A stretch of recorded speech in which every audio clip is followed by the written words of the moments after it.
আজকে আমরা দাদা মুভির বিপ্লব চ্যাটার্জি সম্পর্কে জানব।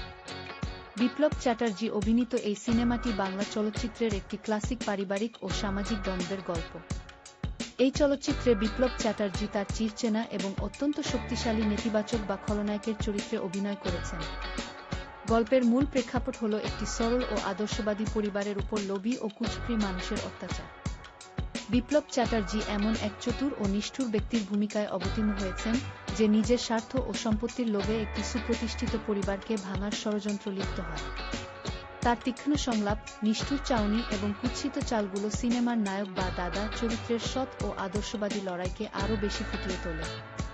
খলনায়ক হিসেবে তার এই অসাধারণ পারফরম্যান্স পুরো সিনেমার নাটকীয় উত্তেজনাকে চরম পর্যায়ে নিয়ে যায় এবং দর্শকদের শেষ পর্যন্ত পর্দার সামনে ধরে রাখতে সাহায্য করে।